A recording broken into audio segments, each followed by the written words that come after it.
어린 왕자. 6살 무렵 나는 원시림 이야기를 다룬 체험 이야기라는 책에서 놀라운 그림 하나를 본 적이 있다. 맹수를 통째로 먹어 삼킨 보아뱀의 그림이었다. 이 그림은 그것을 옮겨 그린 것이다. 그 책에는 이렇게 쓰여 있었다. 보아뱀은 먹이를 씹지도 않은 채 통째로 삼키고 그것을 소화하기 위해 무려 6달 동안 꼼짝없이 잠을 잔다. 나는 그 책을 읽으며 밀림 속의 신비로운 모험에 빠져들어 한참을 생각했다. 그리고 색연필로 내 생애 첫 그림을 그리기 시작했다. 나의 그림 제1호. 그것은 다음과 같다. 나는 내가 그린 멋진 작품을 어른들에게 보여주며 그림이 너무 무섭지 않느냐고 물었다. 어른들은 되물었다. 모자가 뭐가 무섭다는 거니? 나는 모자를 그린 것이 아니었다. 그것은 코끼리를 통째로 삼키고 나서 소화하는 보아뱀의 모습이었다. 나는 어른들이 알아볼 수 있도록 보아뱀의 뱃속을 그려야 했다. 어른들에게는 언제나 자세히 설명해 주어야 한다. 나의 그림 제2호는 바로 이랬다.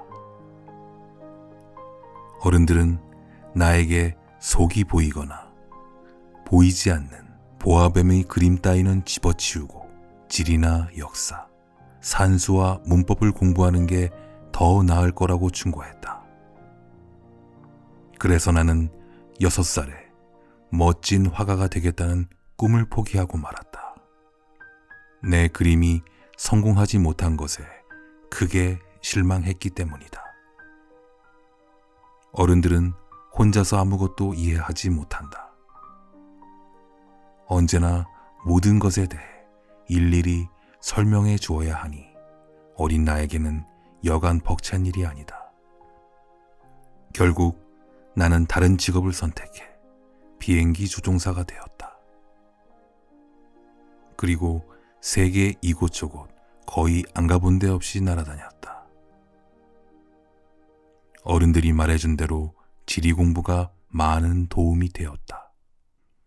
나는 중국과 애리조나를 쉽게 구별할 수 있었고, 야간 비행 중에 방향을 잃었을 때도 지리에 대한 지식은 아주 유용했다. 나는 평생 수많은 성실한 사람을 만났다. 오랫동안 어른들 틈에서 살아왔기 때문에 아주 가까이서 그들을 볼 수 있었다. 그렇지만 그들에 대한 내 생각은 크게 변하지 않았다. 어쩌다 똑똑한 사람을 만나면 나는 늘 지니고 다니던 그림 제1호를 보여주며 시험했다. 그 사람이 뭔가를 정말로 아는 사람인지 알고 싶어서였다. 그러나 듣는 대답은 다르지 않았다. 모자군요. 나는 보아뱀이나 원시림, 그리고 별들에 대해 말하지 않았다. 그 사람이 이해할 수 있는 카드게임이나 골프, 정치와 넥타이에 대해 이야기했다. 그러면 그들은 오늘 유쾌한 사람을 만났다며 매우 좋아했다. 그래서 나는 6해 전 사하라 사막에서 비행기가 고장나기 전까지 마음을 나눌 만한 친구 하나 없이 외롭게 지내야 했다. 6해 전에 내가 조종하던 비행기 엔진에 이상이 생겨서 작동하지 않았다. 생사가 달린 위급한 문제가 발생한 것이다. 정비사나 승객도 없었기 때문에 나는 모든 것을 혼자 해결해야 했다. 마실 물도 겨우 일주일씩밖에 남아있지 않았다. 그날 밤 나는 사람이 사는 곳으로부터 수천 킬로미터 떨어진 광활한 사막 한복판에서 잠을 청해야 했다. 마치 넓은 바다 한가운데 혼자 뗏목을 타고 표류하듯 지독한 외로움이 느껴지는 밤이었다. 그러다 동틀 무렵 아주 나지막한 목소리가 나를 깨웠으니 내가 얼마나 놀랐겠는가. 양 한 마리만 그려줘요. 뭐라고? 양 한 마리만 그려줘요. 나는 벌떡 일어나 주위를 살폈다. 한 이상하게 생긴 어린아이가 심각한 얼굴로 나를 쳐다보고 있었다. 나는 훗날 이 어린아이를 모델로 멋진 초상화를 그린다. 이 그림은 내가 아이를 그린 것 중에 제일 멋지게 표현된 것이다.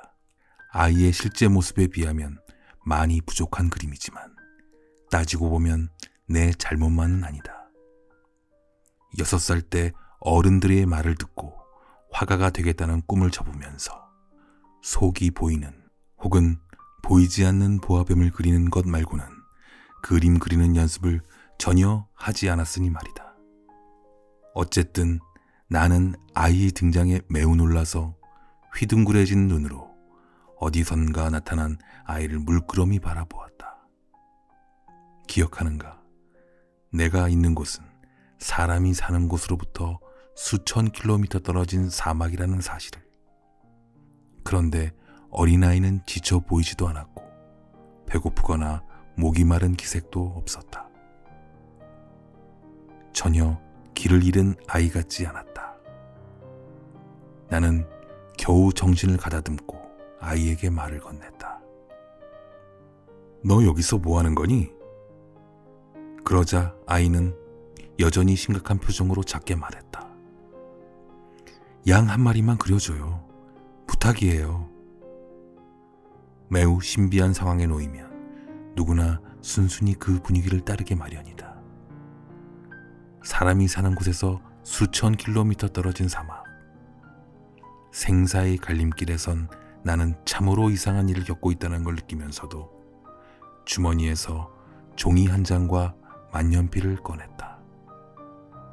그러다가 이제껏 지리와 역사, 산수와 문법만을 배웠다는 사실이 떠올라 약간 언짢은 표정으로 그림을 잘 그릴 줄 모른다고 말했다. 아이가 다시 졸랐다. 괜찮아요. 양 한 마리만 그려줘요. 나는 여태껏 양을 한 번도 그려본 적이 없었다. 그래서 내가 그릴 수 있는 단 2가지 그림 중에 하나를 그렸다. 속이 보이지 않는 보아뱀이었다. 아이가 그림을 보며 말했다. 아니에요. 코끼리를 삼킨 보아뱀은 싫어요. 보아뱀은 아주 위험해요. 그리고 코끼리는 너무 커서 거추장스럽다고요. 내가 사는 곳은 아주 좁아요. 그래서 나는 양이 필요해요. 양 한 마리만 그려줘요. 아이의 반응에 깜짝 놀란 나는 양을 그렸다. 아이는 그림을 자세히 들여다보고 나서 말했다. 싫어요. 이 양은 병들었잖아요. 다시 그려줘요. 나는 다시 그렸다. 그러자 아이는 싱긋 웃으며 너그러운 목소리로 말했다. 이건 양이 아니고 염소네요. 뿔이 있잖아요. 그래서 나는 또다시 양을 그렸다. 이번에도 그림이 마음에 들지 않은 듯 아이는 이렇게 말했다. 양이 너무 늙었어요. 난 오래 살 수 있는 양을 가지고 싶단 말이에요. 나는 서둘러 비행기 수리를 해야 했기 때문에 초조한 마음으로 대충 그림을 기저긴 후 한마디 툭 던졌다. 이건 상자야. 네가 원하는 양은 이 안에 있어. 그러자 신기하게도 이 어린아이의 표정이 밝아졌다. 내가 원한 게 바로 이거예요. 이 양에게 풀을 많이 줘야 할까요? 왜 그렇게 물어?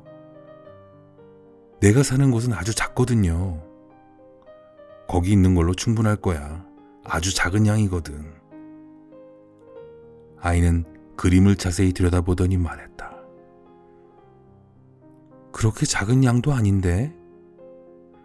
어머, 잠이 들었네. 이렇게 나는 어린 왕자를 알게 되었다. 어린 왕자가 어디에서 왔는지 알게 되기까지는 꽤 많은 시간이 걸렸다. 그는 내게 수많은 질문을 했지만 내가 묻는 말은 전혀 귀담아 듣지 않는 것 같았다. 어쩌다 가끔 어린 왕자 입에서 흘러나오는 말을 들으며 차츰 그에 대해 알게 되었다. 어느 날 어린 왕자가 내 비행기를 보고 물었다. 이 물건은 대체 뭐예요? 이건 물건이 아니고 하늘을 날아다니는 비행기야. 내 비행기. 나는 어린 왕자에게 내가 하늘을 날아다닌다는 것을 이야기하는 게 무척 자랑스러웠다. 그런데 어린 왕자가 큰 소리로 이렇게 외치는 것이 아닌가. 뭐라고요? 그럼 아저씨는 하늘에서 떨어졌다는 거예요? 그래. 나는 조용히 대답했다. 참 재밌다. 어린 왕자가 까르르 웃는 바람에 나는 기분이 좀 언짢았다. 내 불행을 조금이라도 걱정해 주기를 바랬기 때문이다. 아저씨도 하늘에서 왔단 말이죠? 어느 별에서 왔어요? 그때 문득 이 신비로운 아이가 나타난 이유를 알게 될 한 줄기 빛이 비치는 듯 싶어 서둘러 물었다. 그럼 넌 다른 별에서 왔니? 그러자 어린 왕자는 아무 대꾸도 하지 않은 채 내 비행기를 바라보며 천천히 고개를 끄덕였다. 이걸 타고 그리 먼 곳에서 오진 못했을 거야. 어린 왕자는 한참 깊은 생각에 잠겼다. 그러더니 주머니에서 내가 그려준 양 그림을 꺼내 봄을 다루듯 조심스럽게 들고 들여다보았다. 언뜻 내비친 다른 별 이야기를 들은 나는 호기심이 발동해 좀 더 알아보려고 했었다. 너는 어디서 왔니? 네 집은 어디야? 내가 그려준 양을 어디로 데려갈 거니? 한참 생각에 잠겨 아무 말 없던 어린 왕자가 조용히 입을 열었다. 아저씨가 그려준 상자는 밤에 양의 집이 될 거예요. 참 잘 됐어요. 그렇지. 네가 착하게 잘 있으면 낮에 양을 맬 고삐도 그려줄게. 말뚝도. 양을 매놓는다고요? 그건 정말 이상한 생각이네요. 하지만 그렇게 하지 않으면 아무데나 가서 길을 잃을 수도 있을걸? 그러자 어린 왕자는 까르르 웃었다. 가긴 어딜 간단 말이에요. 어디든지 곧장 앞으로. 나의 말에 어린 왕자는 진지한 표정을 지으며 대꾸했다. 괜찮아요. 내가 사는 곳은 아주 작거든요. 그러고 나서 우울한 목소리로 덧붙였다. 앞으로 곧장 가봐야 그리 멀리 갈 수도 없는걸요? 나는 매우 중요한 또 하나의 사실을 알게 되었다.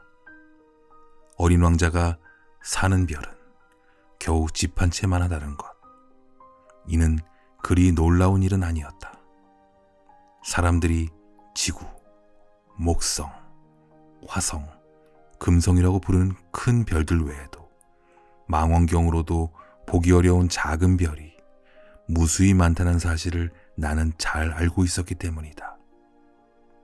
천문학자들은 그런 작은 별을 발견하면 이름 대신 소행성 3251호라는 식으로 번호를 붙인다. 나는 어린 왕자가 소행성 B612호에서 왔다고 믿는다. 근거 없는 추측이 아니다.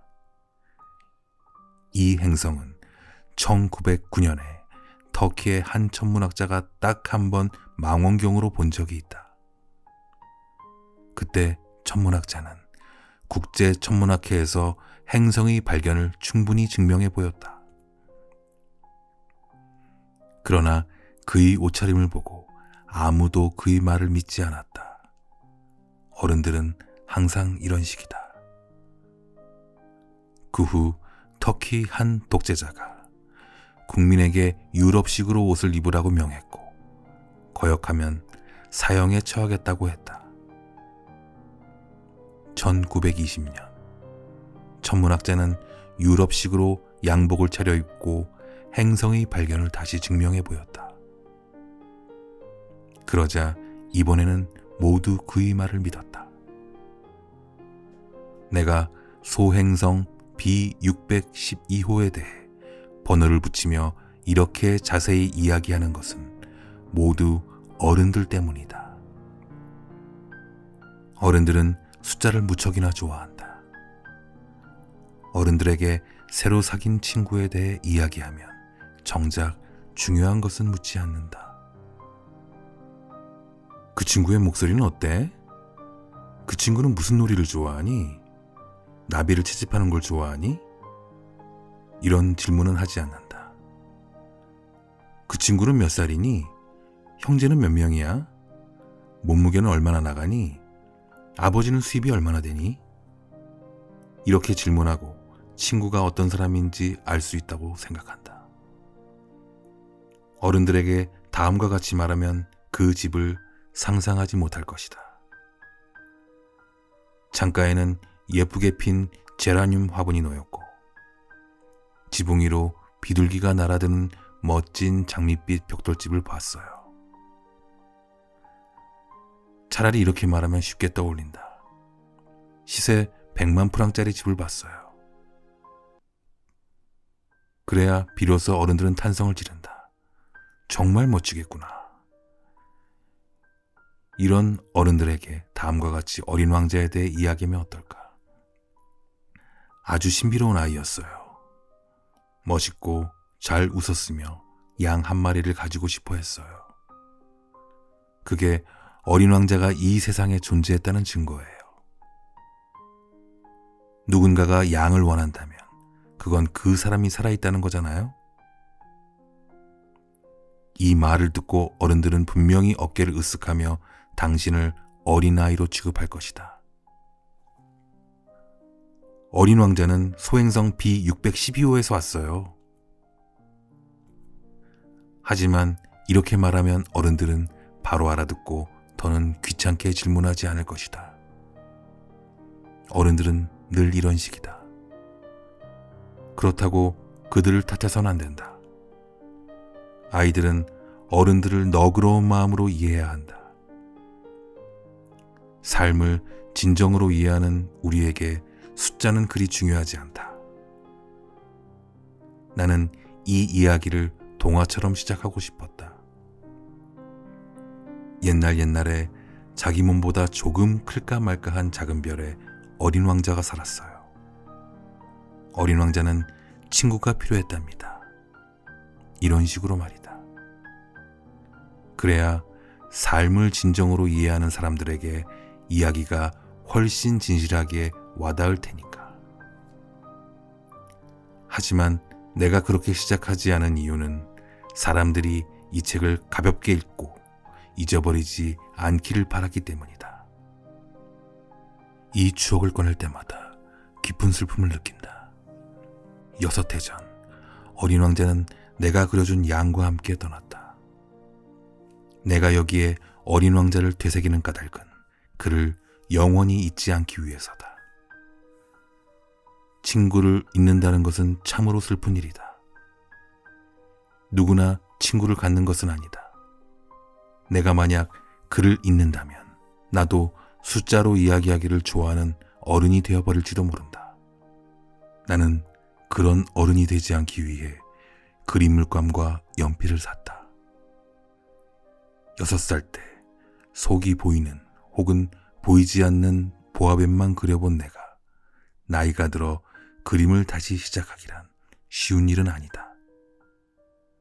하지만 가능한 한 실물에 가까운 그의 초상화를 그리기 위해 노력할 것이다. 이런 시도가 반드시 성공하리라 생각하지 않는다. 어떤 그림은 닮고 어떤 그림은 닮지 않을 수도 있다. 어린 왕자의 키가 어느 정도였는지 정확하게 기억나지 않으니 여기서는 크게 그리고 저기서는 작게 그릴 수도 있다. 어린 왕자의 옷차림을 그릴 때도 망설일 것이다. 그래서 나는 생각나는 대로 이렇게 저렇게 그릴 따름이다. 가장 중요한 부분을 잘못 그릴 수도 있지만 나를 탓하지 말았으면 한다. 내 친구 어린 왕자는 자신에 대해 한 번도 이런저런 설명을 한 적이 없었다. 아마 내가 자신과 비슷하다고 생각했던 것 같다.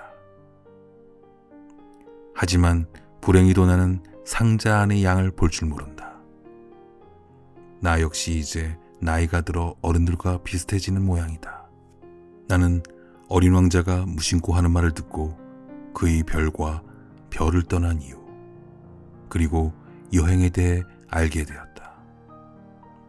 그와 함께 지낸 지 사흘째 되는 날, 바오밥 나무의 이야기를 들었다. 이번에도 양 덕분이었다. 갑자기 어린 왕자가 아주 걱정스러운 목소리로 내게 물었다. 이 양이 작은 나무를 먹는다는 게 사실이에요? 그래, 사실이야. 와, 정말 잘 됐다. 나는 양이 작은 나무를 먹는다는 게 왜 그렇게 중요한지 이해할 수 없었다. 어린 왕자가 말을 이었다. 그럼 바오밥 나무도 먹겠지요? 나는 바오밥 나무는 성당만큼 큰 나무라 코끼리 떼를 데려간다 해도 먹어치우지 못할 거라고 했다. 코끼리 떼라는 말에 어린 왕자는 웃으며 말했다. 코끼리들을 포개 놓아야겠네. 어린 왕자는 재치 있게 말하고 다시 진지해졌다. 바오밥 나무도 다 자라기 전에는 아주 작았을 거예요. 당연하지. 그런데 양이 왜 바오밥 나무를 먹어야 하니? 아휴. 어린 왕자는 더는 대답 없이 한숨을 내뱉었다. 그래서 나는 혼자 수수께끼를 풀기 위해 애썼다. 다른 별처럼 어린 왕자가 사는 별에도 좋은 풀과 나쁜 풀이 있다. 따라서 좋은 씨앗과 나쁜 씨앗이 있기 마련이다. 그러나 씨앗은 눈에 보이지 않는다. 씨앗은 땅속 깊은 곳에서 잠자고 있다가 깨고 싶으면 어느 날 갑자기 기지개를 켠 후 태양을 향해 작고 여린 새싹을 쏙 내민다. 그것이 홍당무나 장미 새싹이면 그대로 두어도 좋다. 하지만 나쁜 풀의 새싹이라면 보이는 대로 뽑아야 한다. 어린 왕자가 사는 별에는 무서운 씨앗이 있었다. 바로 바오밥 나무의 그것. 그 별에는 바오밥 나무의 씨앗이 가득했다. 이 씨앗은 조금만 늦게 뽑아도 손을 쓸 수 없게 된다. 금세 자라 별 전체를 뒤덮고 뿌리가 별 속으로 파고들어 구멍을 낸다. 그래서 아주 작은 별에 바오밥 나무가 많으면 별은 산산조각이 나고 만다. 훗날 어린 왕자는 이렇게 말했다. 그건 습관의 문제예요. 아침에 일어나 세수하고 나면 별도 정성껏 돌봐줘야 해요. 바오밥 나무가 아주 어릴 때는 장미와 비슷하니까 신경 써서 구별해야 하죠. 바오밥 나무인지 잘 보고 가로 뽑아야 해요. 이건 좀 귀찮은 일이지만 한편 무척 쉬워요. 그리고 이것을 지구별에 사는 아이들이 기억하도록 예쁘게 그려놓으라고 충고했다. 언젠가 아이들이 여행할 때 이 그림이 많은 도움이 될 거예요. 할 일을 뒤로 미루는 것이 괜찮을 때도 있지만 바오밥 나무도 그런 습관으로 관리했다간 후에 엄청난 재앙이 뒤따르거든요. 어느 별에 사는 한 게으름뱅이가 작은 바오밥 나무 세 그루를 그냥 내버려 두었다가 그만. 나는 그의 말을 토대로 게으름뱅이의 별을 그렸다. 누군가에게 성인군자처럼 충고하는 것을 싫어하는 나지만 바오밥 나무에 대한 위험은 많이 알려지지 않았고, 만일 소행성에서 길을 잃는다면 매우 위험하므로 항상 겸손해야 한다는 원칙을 깨고 이렇게 외친다. 아이들아, 바오밥 나무를 조심해. 매우 정성을 들여 바오밥 나무를 그린 이유는 오래전 나같이 아무것도 모른 채 위험에 빠져있는 친구에게 알려주기 위해서다. 내가 전한 이 교훈은 수고해서 그린 그림만큼의 가치가 있다. 이 책에 왜 바오밥 나무만큼 멋진 그림이 없을까 생각할 수도 있다. 답은 아주 간단하다. 다른 그림들도 멋지게 그리려고 노력했지만 잘 되지 않았다. 그런데 바오밥 나무를 그릴 때는 위험을 알리고자 하는 다급한 마음에 힘이 났다. 아, 어린 왕자야, 너의 소박하고 쓸쓸한 삶을 조금 알게 되었어. 네 마음을 평온하게 달래주는 것은 해질 무렵에 아름다운 풍경밖에 없었다는 걸 말이야. 나흘째가 되는 날 아침, 네가 한 말을 듣고 나는 그 사실을 알게 됐어. 난 해질 무렵이 좋아요. 우리 해지는 걸 보러 가요. 아직 좀 더 기다려야지. 기다리다니 뭘요? 해가 지길 기다려야지. 처음에 어린 왕자는 놀란 표정을 짓더니 이내 자신이 한 말이 우스웠는지 이렇게 말했어. 지금도 나는 내 별에 있는 기분이에요. 맞아. 미국이 정오일 때 프랑스는 해가 져. 프랑스로 금세 날아갈 수 있다면 해가 지는 광경을 볼 수 있을 거야. 하지만 프랑스는 너무 멀어. 그러나 너의 작은 별에서는 의자를 조금 끌어당겨 앉으면 되지. 그렇게 하면 언제든지 보고 싶은 석양을 바라볼 수 있었어. 어느 날에는 해지는 모습을 44번이나 보았어요. 잠시 후 너는 말을 이었다. 아저씨도 알 거예요. 누구나 몹시 슬픈 날에는 해지는 모습을 보고 싶어 한다는 걸요. 44번이나 볼 만큼 슬펐었니? 어린 왕자 너는 아무 말도 하지 않았다. 5째가 되는 날 역시 양 덕분에 어린 왕자의 비밀 이야기를 또 하나 듣게 되었다. 혼자 오랫동안 생각하던 어린 왕자가 불쑥 물었다. 양은 작은 나무를 먹으니까 꽃도 먹겠지요? 양은 무엇이든 닥치는 대로 먹지. 가시가 있는 꽃도 먹을까요? 물론이지. 그럼 꽃에 가시는 왜 있는 거죠? 그때 나는 볼트가 꽉 조여 있는 비행기 엔진을 손보느라 정신이 없었다. 비행기 고장이 생각보다 심각한 데다 마실 물도 얼마 남지 않아 몹시 불안했다. 가시는 왜 있는 거냐고요? 어린 왕자는 한 번 질문하면 끝까지 대답을 듣기 원했다. 나는 볼트 때문에 신경이 곤두서서 아무렇게나 대답했다. 가시는 아무 필요가 없어. 괜스레 꽃들이 심술을 부리는 거지. 그래요? 잠시 아무 말 없이 가만히 있던 어린 왕자는 원망스러운 듯 퉁명하게 말했다. 아저씨는 엉터리예요. 꽃들은 연약하고 순수해요. 나름대로 자신을 지키는 거라고요. 가시가 있으면 무섭게 보인다고 생각하는 거예요. 나는 대꾸하지 않았다. 이 볼트가 끝까지 빠지지 않으면 망치로 쳐서라도 빼야겠다 하고 생각하던 찰나인데 어린 왕자가 또 방해했다. 아저씨는 꽃들이 그렇다고 생각하는 거예요? 그만하자. 이제 그만. 나도 몰라. 그냥 아무렇게나 대답한 거야. 지금 중요한 일을 하고 있지 않니? 어린 왕자는 놀란 표정으로 나를 보았다. 중요한 일?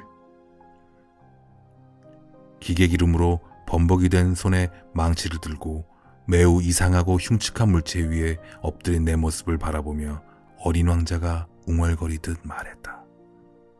아저씨도 어른들처럼 말하는군요. 나는 조금 부끄러운 생각이 들었다. 어린 왕자는 계속 말을 이었다.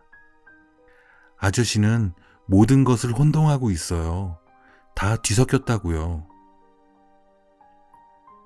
어린 왕자는 매우 화가 나 있었다. 그의 황금빛 머리카락이 바람에 흩날렸다. 내가 아는 어느 별에 아주 새빨간 얼굴 한 남자가 살았어요. 단 한 번도 꽃향기를 맡아보거나 별을 바라보거나 누구도 사랑해 본 적 없는 그런 남자였죠. 그는 온종일 계산만 하면서 아저씨처럼 나는 중요한 일을 하고 있어. 나는 중요한 일을 하고 있다고 하고 말했어요. 교만으로 가득 찬 그는 사람이 아니라 버섯이에요. 뭐야? 버섯이었다고요. 어린 왕자는 얼마나 화가 났는지 얼굴이 창백했다. 수백만 년 전부터 꽃들은 가시를 만들어 왔어요. 양들도 수백만 년 전부터 꽃들을 먹어왔고요. 그런데도 꽃들이 왜 그리 힘들게 가시를 만들어 왔는지 아는 게 중요하지 않다고요? 양들과 꽃들의 싸움이 어째서 중요하지 않죠? 얼굴이 새빨간 남자가 계산하는 일보다 중요하지 않다는 거예요? 이 세상에 어디에도 없을 오직 내 별에만 있는 꽃 한 송이를 내가 알고 있는데 그 꽃을 어느 날 아침에 양이 무심코 먹어버릴지도 모르는데 그런 건 중요하지 않다는 거냐고요. 어린 왕자는 얼굴이 불그락푸르락 하더니 말을 이었다. 오직 하나뿐인 꽃을 사랑하는 사람은 수백만 개의 별을 바라보는 것만으로도 행복할 거예요. 그는 마음속으로 내가 사랑하는 꽃이 저 별 어딘가에 있겠지 생각할 테니까요. 하지만 불행하게도 양이 그 꽃을 먹어버린다면 그에게는 세상의 모든 별이 빛을 잃어버린 기분일 거라고요. 그런데도 그게 중요하지 않다는 건가요? 어린 왕자는 말을 더 잇지 못하더니 흐느껴 울기 시작했다. 어느새 밤이 깊었다. 나는 조용히 연장을 내려놓았다. 망치와 볼트, 갈증과 죽음이 모두 부질없이 느껴졌다. 거기에는 어느 행성에서 내 별인 이 지구에 온 위로해줘야 할 어린 왕자가 있었다. 나는 두 팔로 어린 왕자를 보듬어 안았다. 네가 사랑하는 꽃은 이제 위험하지 않아. 네 양에게 입마개를 씌워줄게. 그리고 꽃에게 보호망을 입히고. 더는 아무 말도 할 수 없었다. 나 자신이 매우 미숙한 존재로 느껴졌다. 어떻게 해야 어린 왕자의 마음에 다가가고 그에게 감동을 주며 그와 한마음이 될 수 있을지 알 수 없었다. 눈물의 나라는 참으로 신비로웠다.